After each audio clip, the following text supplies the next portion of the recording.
Hi, this is Dennis with Second Chance Tackle. Yep, we're still on pandemic projects, and yep, we still have a lot to concern ourselves with. So we're going to continue to try and do these on a daily basis while we all wait for the go sign that lets us go out and kind of get back to business as usual, whatever that may be in the future. We're going to work on an original Penn Fierce today. This is the Penn Fierce 1. They're up to Penn Fierce 3 now, but this is a Penn Fierce 4000. It's a good inshore reel, and this one's just sluggish. It was sent in to us by a viewer, John, up in Connecticut, and we're going to take this apart. We're going to service it, and we're going to put it back together. Now, I like to test reels before I do that, and I'm feeling a little bit of a grind, just about bottom stroke. So it seems to be fairly consistent. So we'll take a look at the gearing when we get inside, and hopefully if there's a problem there, we can alleviate that problem. So I always start servicing reels by taking off the external pieces. In this case, we're going to start by removing the bail, not the bail, the spool. We do that by taking the drag knob and pulling backwards and checking the inside just to make sure that it looks okay there. We'll come back up and take a look at the drag stack in a moment.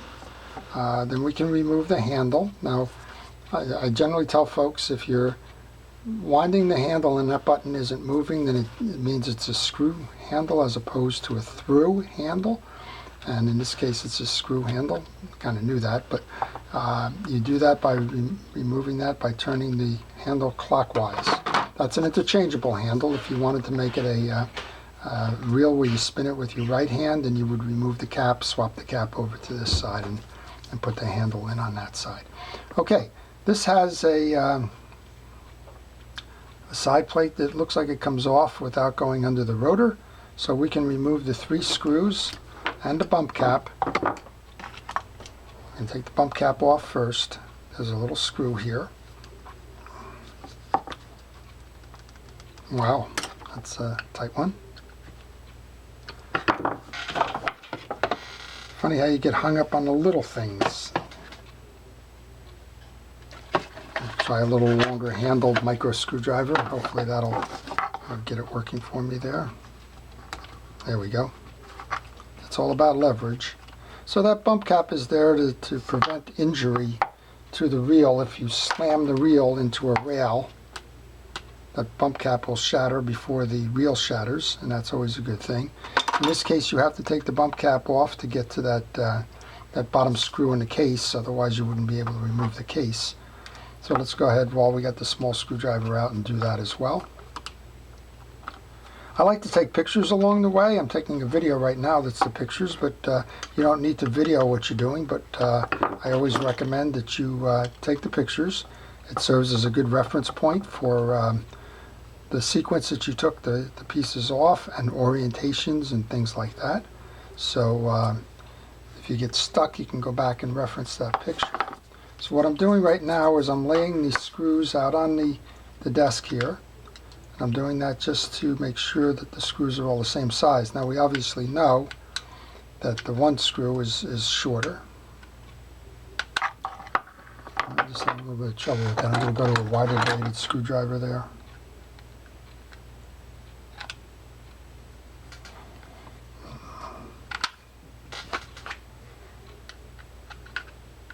And we will get it. Patience is always a key in working on fishing reels.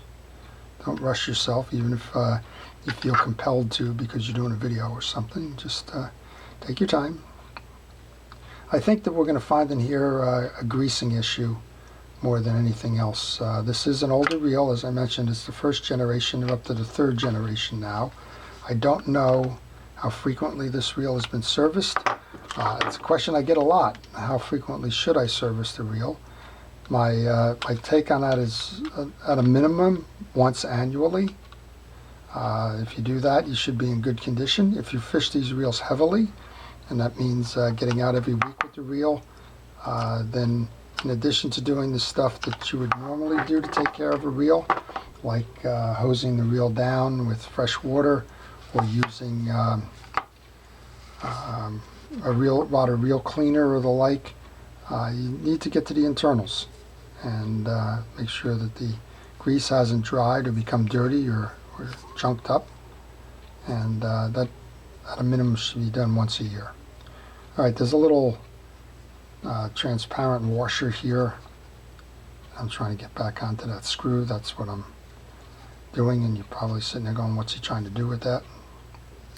There you go, it's back on the screw. Those are little case washers.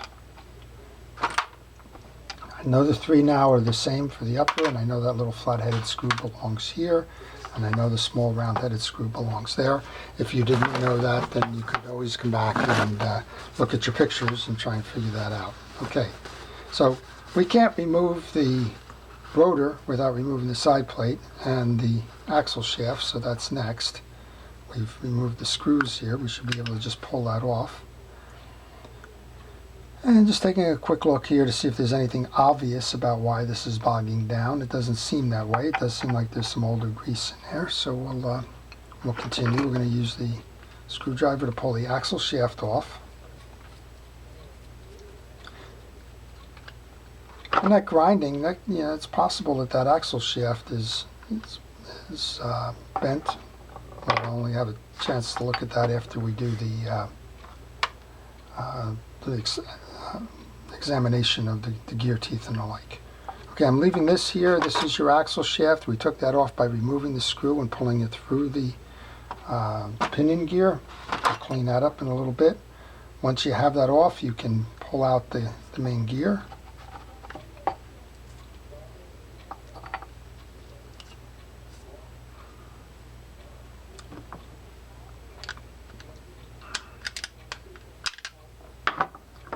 Be able to pull out the main gear. There we go. Main gear, we got a little bit of a stuck bearing there. We'll try and get that off. There we go. And those bearings have been around a while. There's shims that have come off with them. You can see one on each side. I often get asked how many shims there are and where they belong. We're going to take the oil and flood these bearings. And we're going to take all those parts and put them in a tray as well, and including in those shims. Those shims act as bearing shields, but they also act to center the gear for performance purposes. All right, and this is where we want to start to inspect, because there was a little bit of a grind going on there. First thing we'll look at here is the crosswind block. We'll make sure that that gets cleaned up. There is some dried grease that could be contributing to the sluggishness. Again, I don't know when this was last serviced. It's quite possible that it hasn't been serviced, and in several years since the first generation of these, it can certainly bog down performance. I'm going to pull the crosswind block off here and clean that off. That seems to be okay. I'm not seeing any damage in terms of the teeth, so that should dry fine. There is a grease buildup behind that. That's possible that it's pushed that crosswind gear up a little bit. Like I said, it only seemed to me in the test that it was only working or having that problem. So here you go. Now that's old grease. There's no question there. That's just dark and dirty. So we're going to take care of that. We want to clear it out of the channels. I'm going to use a hard brush for that. You could use a wire brush, you could use a pick, you can use a little small screwdriver like this, another micro screwdriver. You can get in there, clean out the teeth that way. There's all different options that you have, but make sure that if you see old grease tracking in there, get that old grease out. Alright, first thing we want to do is check the teeth on the back side of this gear to make sure that the one that's driving the crosswind gear works. That's fine. Check the teeth on the main gear. Those all appear to be okay. Look at it this way too, because sometimes if a gear gets warped, you'll notice that there's peaks that are kind of shaved off. But in that case, this main gear looks fine. So I'm going to put that to the side. I got a little bit of accumulated grease on this. Now, people ask me what's the difference between the Pursuit, the Fierce, and the Battle. Well, early on it was easy. The Pursuit had a plastic case. The Fierce pretty much had the same gearing with a metal case. That's metal. And then the Battle kind of used the same gearing as the Fierce, but it went to hard washers as opposed to felt washers. So they internally they were pretty much all the same reel early on. Now since then they've upgraded the Pursuit now, where that's a good, better, best strategy from Penn. They've actually upgraded the Fierce to the HT100 drags, and they've also upgraded the Pursuit to the HT100 drags, and they're very dependable reels for the price paid. All right, we're going to pull that off. Should be a 12 millimeter nut. This is my old Mitchell tool that I use. It might be an 11 millimeter nut. It took it off, but it may not be the right nut. It isn't. So note to self, that's an 11 millimeter cap, not a 12, for future reference. I'm going to put that back on so that I can get it off by pulling rather than hammering it out. We can remove the nut. We can remove the tie-down clip. We can remove the rotor. We have a relatively clean rotor there. While I get that rotor off, I'm just going to hit it with some WD-40 here on both sides. I'm going to get the trip lever as well. I said WD-40. This is a Power Lube, CRC Power Lube. It's not WD-40. Just going to work it in there. Let that sit for a while, like we've got the bearings sitting. I'm going to come up top, pull the pinion gear. There's a collar that's held on by 3 Phillips head screws. And if you do this, just do a couple of things. I don't have it here, but go pull a schematic for the reel. That way it'll tell you if you got your pieces and parts in sequence. Because underneath here there's going to be a collar and some other things that you're going to want to pay attention to. Or you can take pictures. That always works. Like I said, I've got the video running here, and that'll certainly be a resource for me when I go to pull. So we have a bearing on the outside, a collar. We have our anti-reverse. We have a second bearing here. So that's your stack. As you take this off, because I want to take this off, you'll notice that there's a cap that bearing sits in. Then we have our anti-reverse with a collar inside of it. And then we have a lower bearing there. I wanted to take that off so that we could do the same thing with the pinion gear. Again, something was sluggish in there. So we want to make sure that those tracks are clean, and this is the easiest way to do that.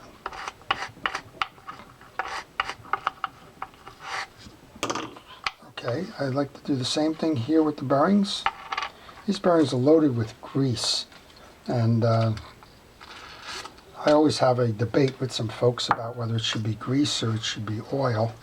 I always prefer oil to grease. Grease can trap dirt. That's my main issue with greasing up a bearing. If you're greasing up a bearing, if you're fishing salt water in particular, you get spray on the inside of these. What you're going to wind up with, unfortunately, is you're going to have micro sand get in these bearings, stick to the grease like glue, and start acting as an abrasive. So I try to take precautions not to do that, but that's your choice. Okay, got one more bearing up top here. I'm going to get as well. This bearing can come out. There's a collar hold down for that. And I'm just checking these bearings. I'm holding the internal collar, spinning it to make sure that it spins nice and easy, which it does. Do the same thing here. This is easy to remember, but again, remember what we said. If you're not paying attention and you're just pulling parts out, all of a sudden the next thing goes, geez, was that the top or the bottom? Well, in this case, one's bigger in diameter than the other, so it's not that much of an issue. You would say, is that the top or the bottom? Because there's an inset there where this came out. If you weren't paying attention, you can always go back to your pictures and get that answer. Okay, so we got that. we're good here with the anti-reverse. This is kind of a sealed anti-reverse. Problem that you have with Fierce reels and others is that there's no anti-reverse override. So you have an easy path here, but if you get jammed up in this reel, in this body, and you get your crosswind gear up top here, and you can't back that off, I've seen only one thing happen with that, and that is that the teeth get ripped out of the main gear. So lesson to be learned there. Okay, I'm just picking up that old grease out of here now.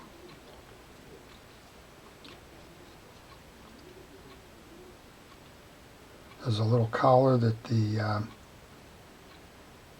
pinion gear rides on.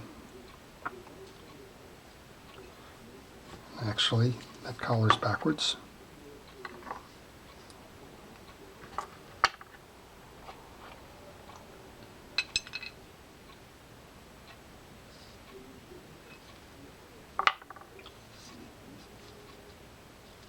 This is where you need the schematic. I think we're okay with this because that's the way it came out. But sometimes that collar rides inside and rides above on that case. So I'm going to pause right now. I'm going to go get that schematic just to make sure that's the right answer. Okay, so I'm back. I did go to mysticparts.com. It was formerly pennparts.com. I pulled the schematic and I did confirm that that little bushing, plastic bushing, does belong on the bottom pointing in. I had that confused with the one up top here, which actually goes into the top of this as a line guide. So if you look at the back of this, you'll see that there's an identical bushing here. That's kind of the one I had it confused with. So all right, so we've just going to do a little bit quicker, take a little bit more of that penetrating oil and just one more little buffing here, kind of getting the last of the residual out of the way here. Now we can reassemble. So we had the pinion gear. I'm going to go put grease on that now, so I'm going to use Penn Precision reel grease. Not because it's a Penn reel, but because it's a fishing reel. You can use any manufacturer's reel grease you like, but I just happen to have a tub of Penn grease, so I guess that that's appropriate for this. Next up, we're going to grab the first of the bearings.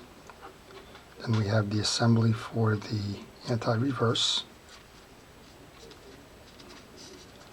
Then we have the... Now, interestingly enough, if you didn't put this on correctly, when you were spinning and you went to back off, it would be opposite. So I've had people call me up and say, I can't get my anti-reverse working properly. Well, that's because you have this upside down. So note to self. Okay, then we have the bearing. That's our stack. Now we can come back and load to the inner wall here. Work all of that through. Grab our case. Align the holes.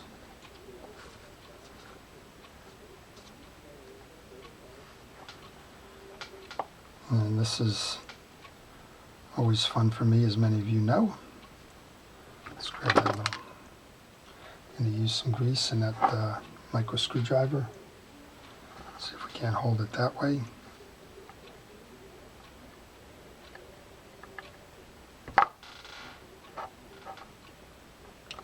So I hope all of you are doing well during this pandemic. I hope you're keeping yourself occupied, and if you run into any problems as you're working on your fishing reels and you're just stumped, well, I've got over 20 years experience. I think it's over 25 now. I just probably too lazy to count, but I've been doing this a long time. And send me a note. I'll try and help you work through any issue that you may be facing with your reel. I can't tell you that I'm going to get it right all the time. I've got some that have just been shrug of the shoulders. I don't know what's going on, and that's because I can't see the reel or feel the reel. But if you have one and you truly stuck by it before you give up on it, shoot me a note. I'll be happy to try and help you resolve that. My idea with Second Chance Tackle has always been about giving the tackle a second chance, getting it out there and going fishing again, and that's kind of why I started this whole thing, to to work on the used reels and get everybody else working on them as well. Some folks have always asked me, aren't you afraid that you're going to ruin your business by telling everybody how to do it? And the truth of the matter is, it's only helped my business. And oh, by the way, I can't fix every reel in the world. So if you have that question, please reach out. If you have a reel that you want to have repaired, but you're a little bit weary of doing it yourself, then I'll be happy to work with you. I do repair reels by mail, and that's how John found me, and this is John's reel. All right, so now we just greased up the pinion gear, we've greased up the crosswind gear, we've oiled the bearing in the back. Now we're going to put some grease onto the main gear. You don't have to get it on all of it. I'm kind of curious about why there's a little grind in this, because I really didn't see anything sticking out here that would say that there's a problem with that. I want one of those shims, goes in the back here, before we go to attach to the bearing.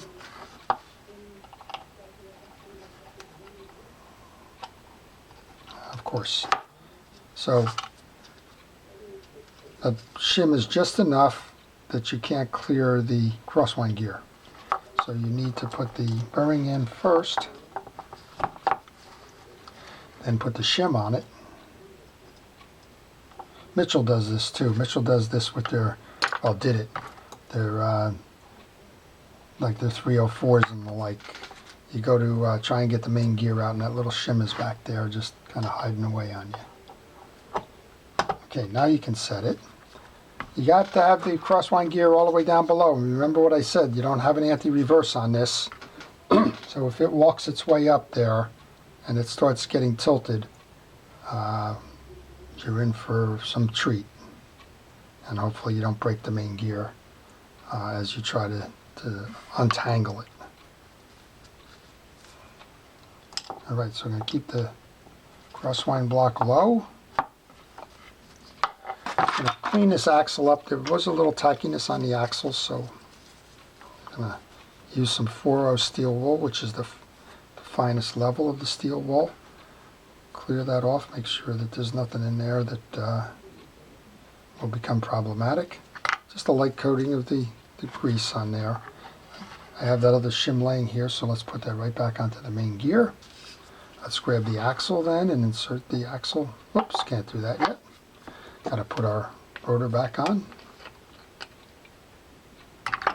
There's your other shim for the bearing up top. It was sitting underneath the rotor, sitting on the cap here.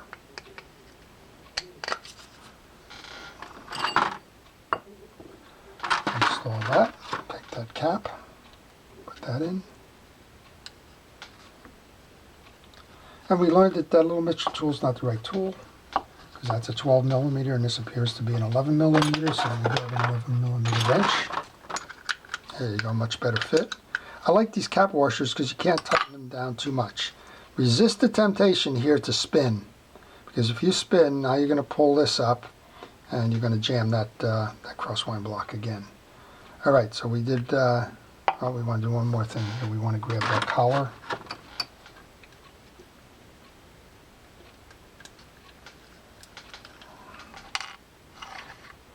We want to make sure that we can tie that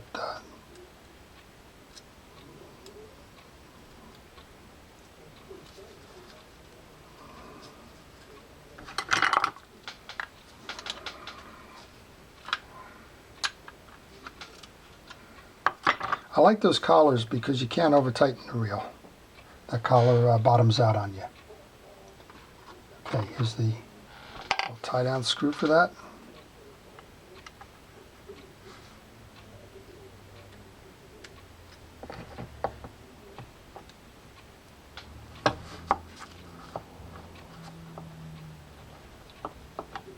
Alright, good there. Now we can go install the axle shaft, lightly greased. Probably hard showing you what I'm trying to do here, but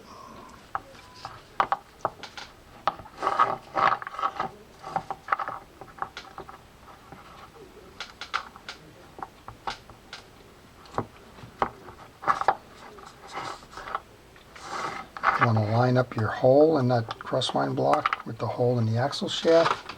That's got the little flat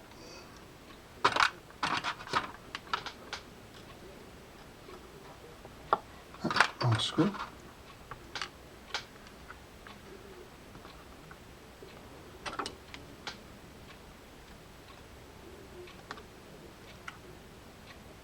So you need an assembly of tools here. You need some basic metric wrenches. You need a Phillips head and a flat-bladed screwdriver. You also need the micro screwdriver. It's helpful. And you can go service this reel. Okay, I'm going to put a little bit more oil on there. Not sure if I spun it all out there when I did the servicing. Now I have the case. Case is on next. It sits nice and easy. You want to make sure when you go to reinstall the cases that there's no issue there with binding.